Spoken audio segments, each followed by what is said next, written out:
You're 24. You make $45,000 a year, and somewhere in your head, there's a version of a millionaire that doesn't look anything like you. He's older.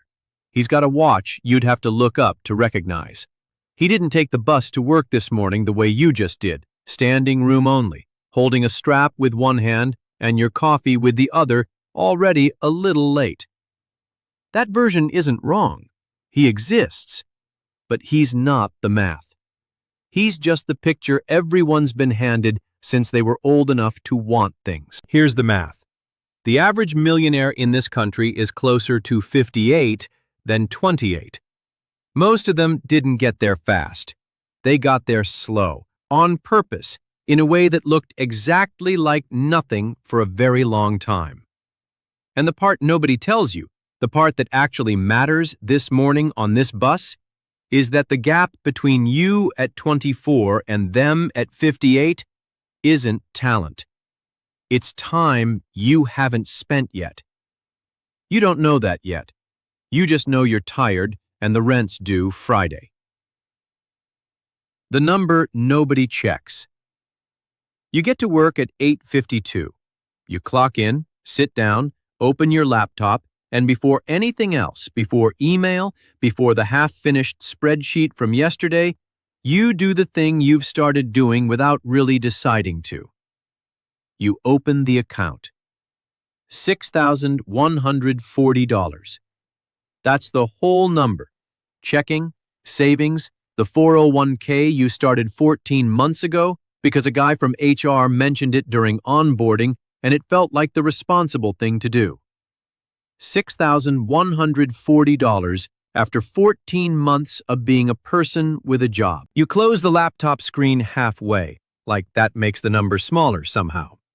It doesn't. You think about your cousin, who's 31 and just bought a truck, and you do a thing you do more often than you'd admit, which is feel behind. Not dramatically behind, just quietly, persistently behind. The way you feel late to a movie that's already started, even by 2 minutes. Here's what you don't know sitting at that desk. The guy who eventually crosses $1 million, the actual average one, the one the data is built from, is not ahead of you right now. He's 24 years behind you in time, and in a lot of cases, he had less in the bank at your age than you do.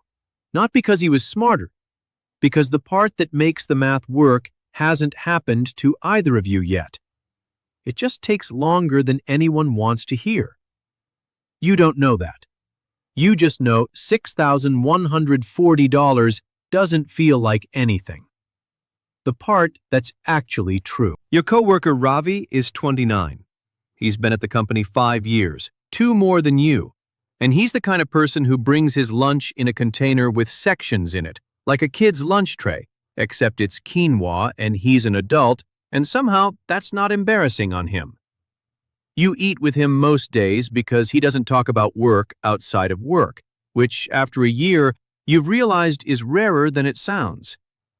One Tuesday he mentions, not bragging, just mentions, that he bumped his contribution rate to 11% last quarter. You ask why 11, an oddly specific number, and he says it's whatever gets him to the match cap without going over.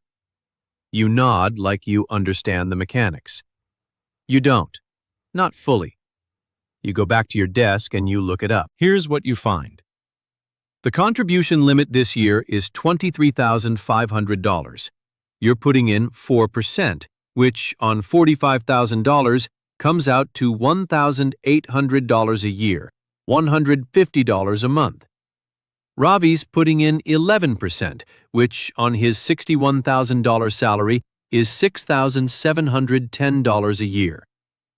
The gap between you isn't your fault, and it isn't his virtue exactly. It's that he found out about the limit 2 years before you did, and 2 years compounded is a number that looks small on paper and isn't. You don't change anything that day. You just know something now you didn't know yesterday, and it sits in the back of your head the way information does before it becomes a decision. What the data actually says while you're still not doing anything about it. This is the part that would surprise you if anyone ever showed it to you straight instead of in a headline designed to make you feel either smug or terrible. Most people who eventually cross $1 million in net worth do it through nothing more interesting than time and a percentage they stopped thinking about. Not a business, not a windfall. A number on a form that sat there compounding while they lived their actual lives, had bad days, ate cereal for dinner sometimes, forgot it existed for months at a stretch. And here's the second part, the part that's actually about you, specifically at 24 with $6,140 and a coffee going cold on a desk that isn't even yours, it's the company's. The fact that you're contributing anything, that you're 24 and already inside a retirement account instead of not thinking about it until 35 or 40, already puts you ahead of where a huge percentage of eventual millionaires were sitting at your exact age. Not because $6,140 is impressive, it isn't, but because the habit started. The habit is the whole asset. The dollar amount is just what the habit looks like in year one. You don't feel ahead. You feel like someone renting a one-bedroom apartment with a roommate named Theo who leaves dishes in the sink.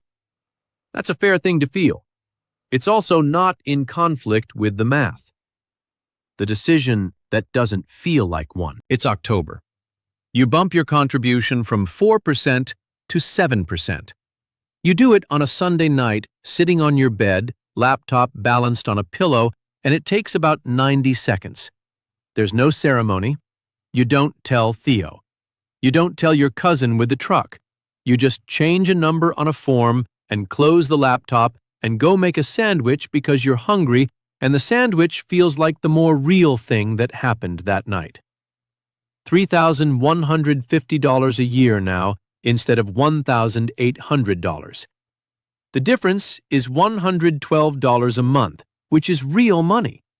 It's the difference between going out on Friday and staying in. You notice it. It's not nothing. Your sister calls in November. She's 27, married, talks about a kitchen renovation she's saving for, granite countertops, the whole thing, somewhere around $14,000. She asks what you've been up to, and you say, not much, works fine, and you don't mention the 7% because there's nothing to say about it. It's not a story. It's a percentage on a form. You let the conversation move on to her countertops. You think about it after you hang up, though. Not the countertops. The fact that you have a thing now that doesn't make a good sentence, that you can't bring up at dinner without it sounding like either a brag or a TED Talk nobody asked for, but that's quietly doing something every single month whether you mention it or not. 26. You're 26 now. The account says $24,300. You found that number on a Thursday during lunch, not because you were checking obsessively, just because the app sends a notification sometimes and you happened to open it. $24,300 isn't a number that changes your life. It doesn't buy a house. It doesn't make Theo's dishes wash themselves. But it's 4 times what it was at 24, and you didn't do anything dramatic to get there. You just kept doing the thing you decided on a Sunday night with a sandwich. Ravi left the company that spring. Better offer, more money, the kind of move you're starting to understand you'll probably need to make eventually too. Before he left, he told you something in the break room, half advice, half just thinking out loud. He said the biggest mistake he made wasn't a bad investment or a bad month. It was the 2 years before he found out about the contribution limit, the 2 years he can't get back no matter what he does now. You think about your own 2 years.